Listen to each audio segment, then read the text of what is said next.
Hey, hey, hey. Time for another out of this world story from our space. Literally 20 minutes out of the divorce conversation with my wife. Male, 34. Female, 37. We've been married for 11 years. No kids. Both have been going through depression, and it's driven a wedge. She has bipolar disorder, and it's been a struggle for years. She has also been battling alcoholism for the second half of her marriage. Me working nights and us being ships passing in the night doesn't help either. Today, she wanted to have the talk. She wanted an open marriage. She'd been talking to someone. We discussed all this before we were married. I'm more traditional and was not okay with it. I let her know I didn't think less of her for feeling that way, but I didn't want it. That was the deciding thing.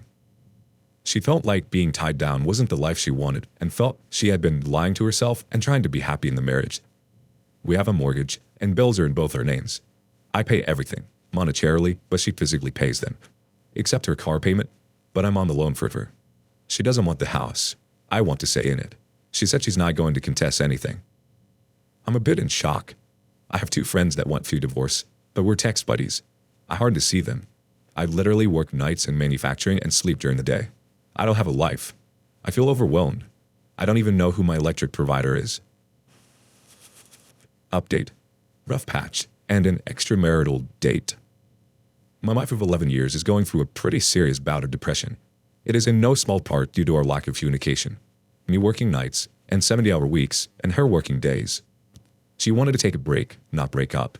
Just a little time apart to clear her head and reconnect with herself. She has been in and out of the house for the past week, halfway here and at a girlfriend's house. She did tell me she had been texting someone else, but it wasn't serious. We agreed to terms of the break. No sleeping around. She had also brought up that she had thought about an open marriage, which later she withdrew because she was drunk when she said that. Come to yesterday. She was supposed to come to the house because we both had the day off. She texted me and said she got a late start but was having lunch. An hour later, she responded to my, "Are you bailing on me?" with, "I make the movies. It'll be a couple of hours." She told me she was there with the girlfriend. Hours later, she texted an apology and said she was back at the friend's house napping on the couch. Finally came over around 6 p.m. She told me she had went to lunch and then movies with the guy she texted. She didn't want to tell me then because she thought it would be a blow-up and she couldn't do that in public. I checked her account and there was only a soda charge. So he paid for lunch and the movie. She came back without the doubt about us she had throughout the week. It was a renewed commitment on making us work. And all the doubt about what the plan was, because everything was in limbo, was gone. The guy she went on a date with was a coworker. He's 10 years our junior. He's married, and they've been through their own stuff. She said they talked a lot, and she got a perspective from a guy not in the marriage who's been through similar things. And here it is. I had to ask, and she promises nothing happened. It was strictly platonic. We did draw the line, and I believe she held to it. I want to believe the silver of doubt is just my anxiety and paranoia over the past week creeping through. It would be easier to let it go and move forward. I guess I'm just looking for an outside perspective on this. Something that isn't just, she got her cheating out of her system, bro. Update. 1 to help cheating spouse during split. 1 to cut it off. I kicked my cheating wife out a few weeks ago and I'm working on pushing the divorce forward. She has asked me for help with random things throughout this. She doesn't have a job. Today she asked me to set up a MacBook with software she needs. I guess she found a job? I really want to tell her to pound sand, but I've tried to keep it amicable. I've reached the stage of anger, though, in this process. I really want to be done being her go-to for that stuff. She doesn't deserve it. Let's get some community reactions. Lump Butt Cat says, "This is hard and something you will deal with for a while, especially if you co-parent and want to remain amicable. So what I had learned is to help by referring other options. My ex asked me to fix something of hers after a divorce and after being amicable co-parents. I said in a nice way, call, like, he's very capable, responsive, and reasonably priced. If she asks about the MacBook, tell her to go back to her, Google something, and text, call, like, it's a next door nearby." Menzel McPrush says, "Today she asked me to set up a MacBook. Didn't she want a new boyfriend? Tell her to go ask him." Jiu-Jitsu's Life chimes in. Like he said, she doesn't deserve it. Also, she needs to live on her own because if you need help, I promise you she won't be there. Don't have to be mean or rude, but tell her both of you need to start learning how to be independent. JGig9999 chimes in. "I was amicable and helped out until the divorce was final and then went no contact. My ex is very similar, and asking me for help with things every other day, even though she left out of the blue and moved in with the affair barter. The one time I got mad about something and told her to ask her new boyfriend for something, she threatened to take me to the cleaners and divorce court. So, had to go back to being Mr. Helpful. After divorce was finalized, she was shocked we weren't going to remain friends. The delusion and narcissism some people possess is unbelievable. Update. How much proof is enough? I guess it's subjective, but I think my wife cheated on me. She swears nothing happened. We've had a bit of a rough patch. She told me she had been texting someone, a coworker, but that it wasn't anything serious. She lied to me about going to lunch in the movies with this person. Mid-December. Guy drove. Don't know if anything else happened that day. Guy's married, but his wife moved ahead of him cross-country. Guy's here finishing up things before he headed out. He is gone now. I know this factually. She told me she's had minimal contact with him since the lunch Moody's. She also told me that some of the texts had been a little inappropriate and deleted them. Tonight, she had been drinking and left her phone on the counter tonight. I glanced at it, and it was text between the two of them. I could tell the texts had been deleted recently because context and time gaps between the messages. A couple that made me raise an eyebrow was the "not messenger" and her reply, "Sorry, didn't think you was too explicit." That was exchanged today. Another was, "I work nights, so I sleep in another room most of the time. I got a new bed in the master and moved back in full time," and she texted him, "First time sharing a room with someone in 6 years. Other than, well." This to me is pretty compelling. I want to believe her when she says nothing happened, but I just don't. I haven't seen anything explicit, but what does it take? If she says nothing happened, but I'm seeing these messages, and her lying about not doing lunch movie with him, where do I go with this? If I confront her, how does she explain it away? Edit. Got the proof I was looking for. She screwed around with him. It's over. I'm out. First reaction from her nerfer. She lied to me about going to lunch to the movies with this person. This alone would be enough for me. I have no issues with my significant other having friends of the opposite sex, but when they start going on literal dates with them and not telling you, that crosses a line in my opinion. Alternative Wing 922 says, they have both been texting inappropriately as she had to delete some texts. Why are they still talking to each other anyway? They're both married and basically seem to be having an emotional affair right in front of you.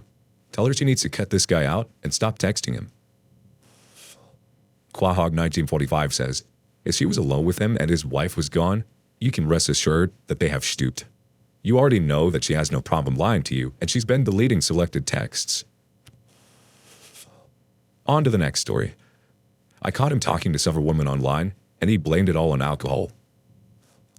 Me and my ex-boyfriend, 37, have been dating for around 4 months. He was the one who initiated the whole thing after we met in a business environment where he liked me.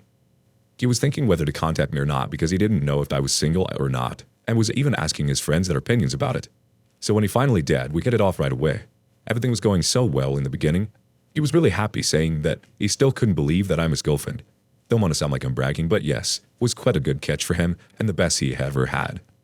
He even introduced me to his family that lives abroad. We come from different countries and he had moved to mine a few months before I met him. He was so excited that he showed my pictures to all of his friends who live abroad and then would show me how they had reacted to the news.